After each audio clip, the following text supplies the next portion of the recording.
Hello friends, welcome to my kitchen.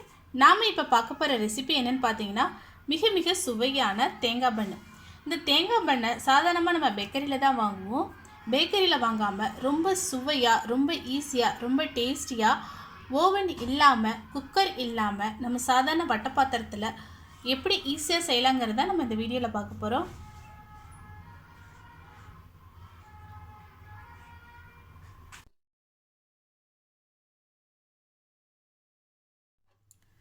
ஒன்றரை spoon east சேர்த்துருக்கோம், 2 spoon சர்க்கரை, இதில் வெதுவெதுப்பான பால் இதில் சேர்க்குறோம். இதை நல்லா மிக்ஸ் பண்ணி விட்டுக்கலாம். நல்லா மிக்ஸ் பண்ணியாச்சு. இப்போ ஒரு 10 நிமிஷம் அப்படியே இதை மூடி வச்சிடலாம். பாருங்கள், ஈஸ்ட் ஆக்டிவேட் ஆகிடுச்சு. பாத்திரம் எடுத்துட்டு இதை அப்படியே ஊற்றிக்கிறோம். இது கூட ஒரு முட்டை சேர்த்துக்கிறோம்.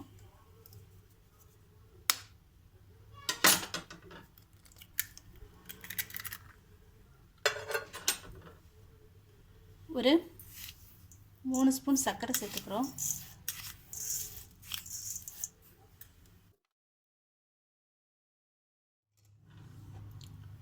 ஒரு கப் மைதா சேர்த்துக்கிறோம். இது 1/4 கிலோ மைதா. இதில் கொஞ்சோண்டு ஒரு பிஞ்ச் அளவு உப்பு சேர்க்குறோம். இது நல்லா கலந்து விட்டுக்கலாம்.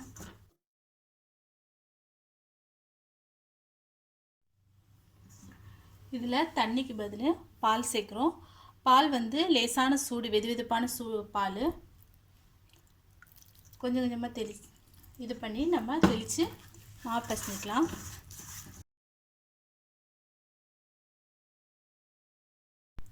இப்போ கொஞ்சமாக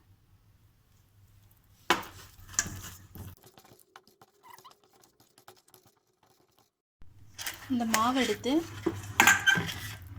ஒரு டப்பாவில் வச்சுருக்கோம். இது ஒரு 2 மணி நேரம் அப்படியே இருக்கட்டும். அதுக்கப்புறம் நம்ம என்ன பண்ணலான்னு பார்க்கலாம். நெய் ஒரு ஸ்பூன், 1.5 ஸ்பூன் விட்டுக்கிறோம். இதில் 1 கப் தேங்காய் சேர்க்குறோம், துருவின தேங்காய்.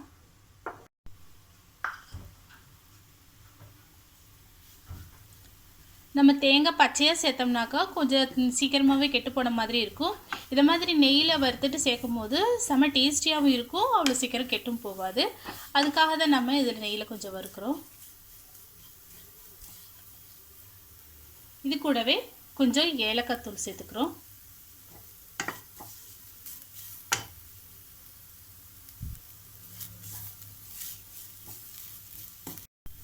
இது கூட நறுக்கி வச்சிருக்கிற முந்திரி பருப்பு,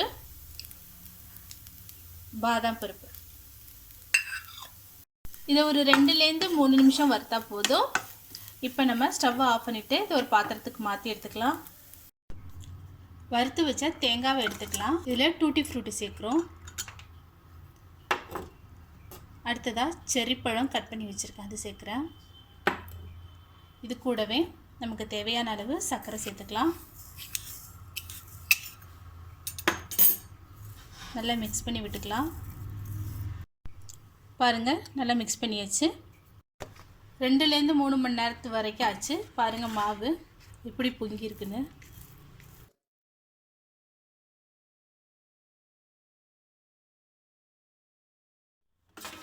இதை ஒரு 2 பார்ட்டாக கட் பண்ணிக்கலாம்.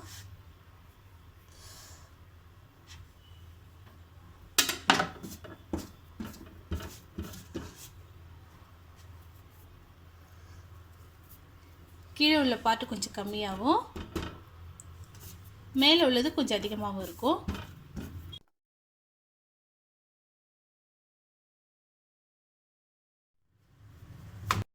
நான் ஒரு பேக்கிங் ட்ரேயில் கீழே பட்டர் பேப்பர் வச்சு அது மேலே வெண்ணெய் தடவி வச்சுருக்கிறேன்.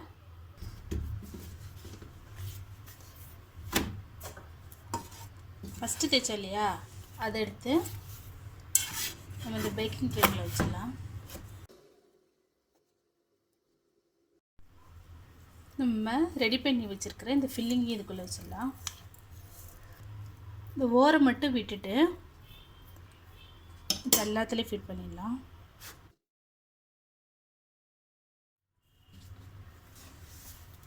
இப்போ நம்ம இதை எடுத்து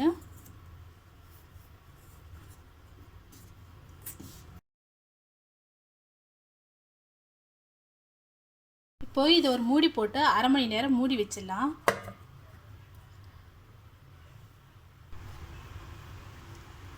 பாருங்கள், அரை மணி நேரம் ஆச்சு. இப்போ நம்ம இதை பேக் பண்ணலாம். ஒரு முட்டை எடுத்துருக்கோம், அதை நல்லா பீட் பண்ணி எடுத்துக்கலாம்.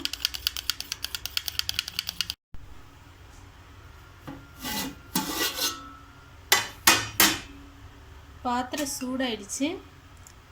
சின்ன பவுல் வச்சுருக்கோம்.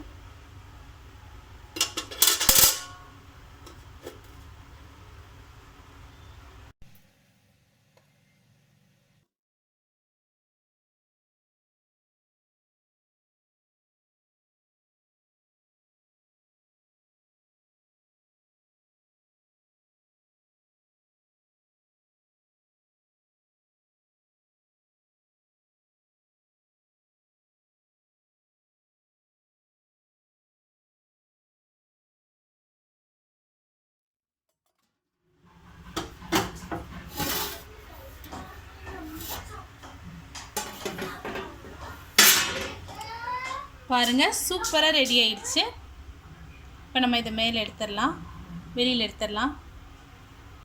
இது நல்லா ஆறட்டும். ஆறின பிறகு நம்ம இதை கட் பண்ணலாம்.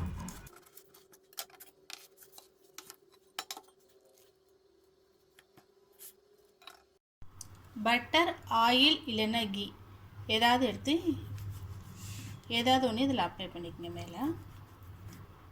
அதுவும் உங்கள் ஆப்ஷனல் தான், எது வேணாலும் அப்ளை பண்ணிக்கலாம்.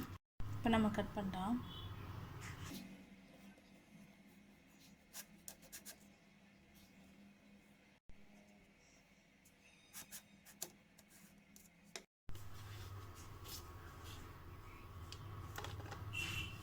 பாருங்கள், சூப்பராக வந்திருக்கு. பாருங்கள், செம்ம சாஃப்ட். உங்களுக்கே தெரியும் அவ்வளோ சூப்பராக இருக்குது.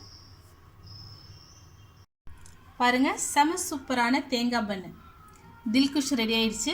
இனிமேல் பேக்கரியில் வாங்க வேண்டிய அவசியமே இல்லை. ஓவன் இல்லாமல் எவ்வளோ சூப்பராக சாஃப்டாக எவ்வளோ ஈஸியாக செஞ்சு வச்சு பாருங்கள். இதை நீங்களும் ட்ரை பண்ணி பாருங்கள். ட்ரை பண்ணி பார்த்துட்டு ஃபீட்பேக் சொல்லுங்கள். இந்த மாதிரி மேலும் நல்ல நல்ல ரெசிபிக்கு மறக்காமல் கீழே உள்ள சப்ஸ்கிரைப் பட்டனையும் பெல் சிம்பலையும் அழுத்துங்க. தேங்க்யூ.